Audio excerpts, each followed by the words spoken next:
Hello FIGGIE fiends and collectors, this is me, Daniel East 1000, back again with another Star Wars The Black Series figure review. And well, today we're going to be concluding our look at the current assortment of Skeleton Crew figures. There is another one due out later this year in the form of SM33, Hasbro has confirmed that, though we haven't had any product image, but apparently he is coming. So for now, to round things off, we've got Captain Brutus. As per usual, we will take a look at the packaging, then the figure itself. As always, you've got that Star Wars The Black Series logo at the top there, that lovely window packaging, which does have now a backdrop faded into the colour scheme of that banding, so it's yellow. That really does offset the figure quite nicely in the packaging. You also got the name of the character, the number of the character as well in the assortment, name of the media that it's in, highlighted by that colour banding which goes all the way around the packaging. As always, legal MacGuffin at the bottom there. On the side, Star Wars The Black Series, but nothing much really going on. On the other side, you've got lovely imagery of the character itself, along with that colour grading there, bleeding in, name of the character. Then on the back, you've got a lovely picture again, Star Wars The Black Series, and a bio, which I will include in the description. Number of the character and the media that it's from, and a ton of legal garb at the bottom there, and the bottom there as well. Nothing going on at the top. And that's basically the packaging out the way and done with. So now let's take a look at the figure itself. What's a letter of Runts doing in my starboard? I just want to go home. How do they have our coordinates? How did they get past the cannon? Why didn't you ask our droid before you shot it?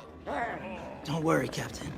We'll get the truth out of them. See that they don't run off again. So here we have the figure itself out of packaging. I have to say, this guy looks absolutely fantastic. Hasbro have hit the ball out of the park with this one, just in terms of its detailing, the sculpting, everything just swings with this guy. Brilliant stuff, and I think this is going to be the most wanted one out of the entire wave. Even if you're not a fan of the Skeleton Crew, or if you're not particularly bothered about picking up the other figures, this is one that's certainly going to try and draw you in. And, of course, pulls on those original trilogy heartstrings, just because Captain Brutus does share the same race as the Shistavanin that we see in A New Hope. So it's really cool to see another Shistavanin in the form of Captain Brutus. The detail on this thing is utterly immense. I love that head sculpt. You've got his ears there and the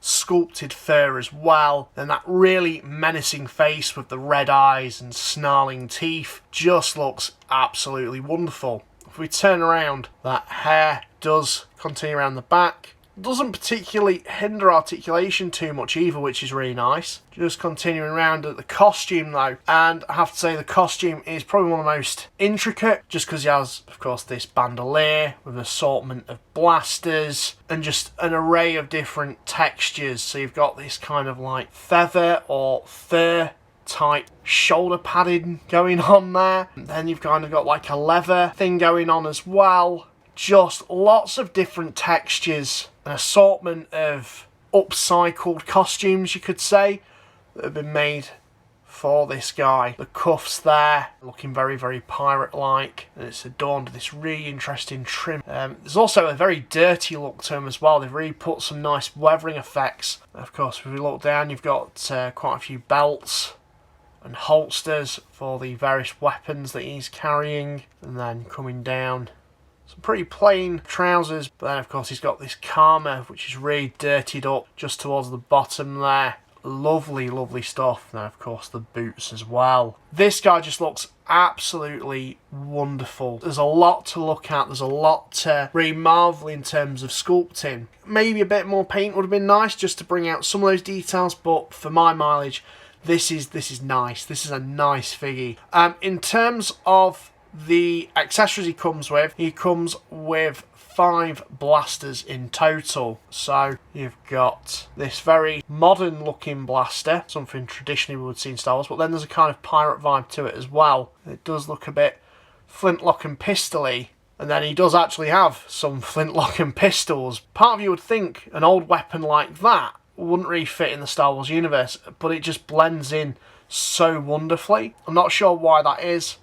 It's just very, very cool to see. I did say that with my Jod Nanar Wood review as well. If you haven't seen that review, you can check that out up there if you did wish. Of course, these two blasters can fit in these holsters. And they do attach quite nicely in there. I'm not going to do it for the purpose or longevity of faffing about with that.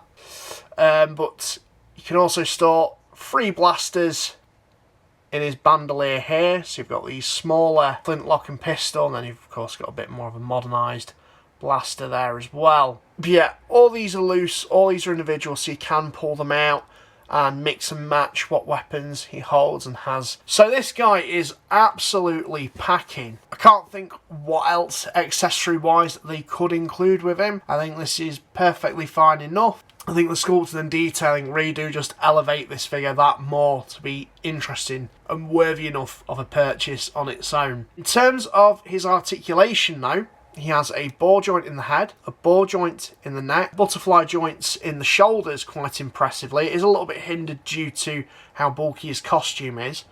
We've got ball jointed shoulders, ball jointed elbows, ball jointed wrists, a ball jointed torso, ball jointed hips, ball jointed knees, and ball jointed ankles with the rocker joints. So you can get this guy in some really good poses. It is worth noting just on this leg it might be a little bit limited just due to the fact that you've got the holster glued in onto it, but there's still enough, you know, give on it so you can actually move it, which is nice. But yeah, this figure is just absolutely remarkable. I love it when we get alien figures in the Black Series line. It's been a bit few and far between, but they're starting to creep in now and I'm really enjoying that. Just a bit of diversity on shelf rather than just having completely human characters, because that's not what Star Wars is about. It's always about the glup shittos, and this guy is certainly, while a main villain, he is a bit of a glup shitto. He wouldn't look too out of place in your Cantina diorama if you were inclined to add him in there, just as a place filler for the Wolfman. Yeah. Easily my favourite figure from this particular wave and assortment. I'm sure it's the one that everyone's going to race to pick up. I wouldn't hold out too long on this guy. I highly recommend him. So that's my thoughts on Captain Brutus. What do you guys think of him? Let me know in the comments down below. Have you picked him up or are you considering it? And while this is me, Daniel East 1000, signing out, and thank you very much for watching.